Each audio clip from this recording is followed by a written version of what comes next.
कभी सोचा है कि हमारे समाज को, हमारी जिंदगी को, अरे हमारे शरीर तक को चलाने वाला कोई सीक्रेट कोड या कोई ब्लूप्रिंट हो सकता है? आज हम ना बस इसी रहस्यमय ब्लूप्रिंट की खोज पर निकलने वाले हैं।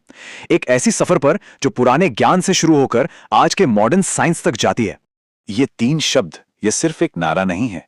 नहीं, बिल्कुल नहीं। ये तो 1 अरब से ज्यादा लोगों का एक वादा है, एक पूरे देश की आत्मा का निचोड़ है। चलिए देखते हैं कि आखिर कैसे। तो चलिए सबसे पहले इसी बात को समझते हैं कि कैसे सिर्फ एक छोटा सा वाक्य एक पूरे के पूरे समाज की नींव बन सकता है। सत्यमेव जयते, इसका सीधा सा मतलब है कि जीत हमेशा सच्चाई की ही होती है। और यह कोई मामूली आदर्श वाक्य नहीं है, ये तो भारत के संविधान की आत्मा है, उसकी जान है। यह मंत्र लिया गया है मुंडक उपनिषद से, और यह हर नागरिक को एक ही बात याद दिलाता है कि अंत में सच ही जीतेगा। और पता है, यही सिद्धांत हमारे शासन, हमारी न्याय व्यवस्था सबको रास्ता दिखाता है। तो ये तो हुई देश के ब्लूप्रिंट की बात, लेकिन क्या हमारी अपनी जिंदगी का, हमारी पर्सनल जीवन का भी कोई ब्लूप्रिंट हो सकता है? प्राचीन भारत में इसका जवाब था हां, बिल्कुल हो सकता है। हमारे प्राचीन ऋषियों ने ना जिंदगी को एक सफर की तरह देखा, और इस सफर को उन्होंने 4 हिस्सों में, 4 पड़ावों में बांट दिया। इन्हीं पड़ावों को आश्रम कहा गया। इसका जिक्र मिलता है जाबाल उपनिषद में, और ये एक तरह से एक बैलेंस्ड और पूरी जिंदगी जीने का रोड मैप है। तो ये रहा वो जिंदगी का नक्शा। देखिए, पहला पड़ाव है ब्रह्मचर्य, यानी लगभग 25 साल तक का समय जो सीखने और ज्ञान हासिल करने के लिए है। फिर आता है गृहस्थ, यानी परिवार और समाज की जिम्मेदारियों निभाना। इसके बाद तीसरा पड़ाव है वानप्रस्थ, जब इंसान धीरे धीरे दुनिया से अपना ध्यान हटाकर खुद को जानने की कोशिश करता है। और आखिर में आता है सन्यास, जो पूरी तरह से आध्यात्मिक खोज के लिए समर्पित है। अच्छा, तो जिस तरह एक इंसान की जिंदगी के लिए एक ढांचा था, ठीक उसी तरह पूरे समाज को एक सिस्टम में चलाने के लिए भी एक ब्लूप्रिंट तैयार किया गया था, और इसे हम जानते हैं वर्ण व्यवस्था के नाम से। इसका जिक्र मिलता है हमारे प्राचीन ग्रंथ ऋग्वेद में। वहां समाज को 4 ग्रुप्स यानी वर्णों में बांटने का एक विचार दिया गया है।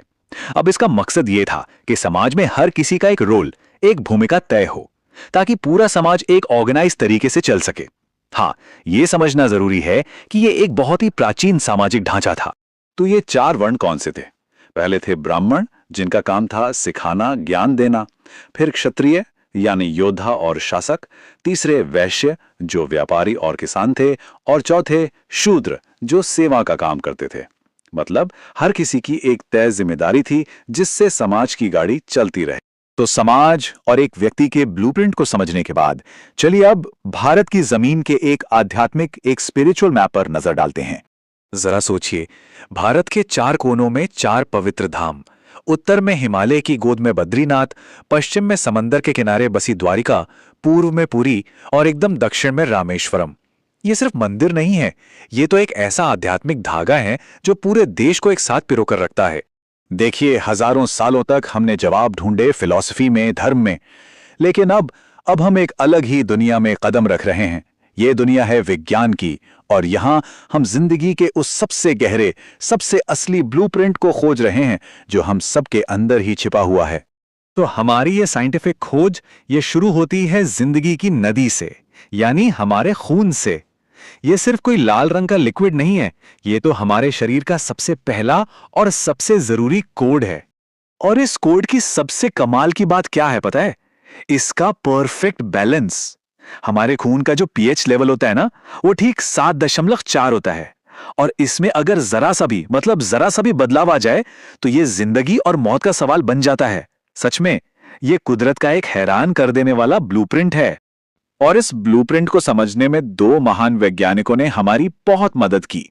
एक थे सोरेनसन, जिन्होंने पीएच स्केल की खोज की, और दूसरे थे विलियम हार्वे, जिन्होंने पहली बार यह बताया कि हमारे शरीर में खून घूमता कैसे है, मतलब सर्कुलेट कैसे होता है। इनकी खोजों ने हमें खुद को समझने का एक बिल्कुल नया नजरिया दे दिया।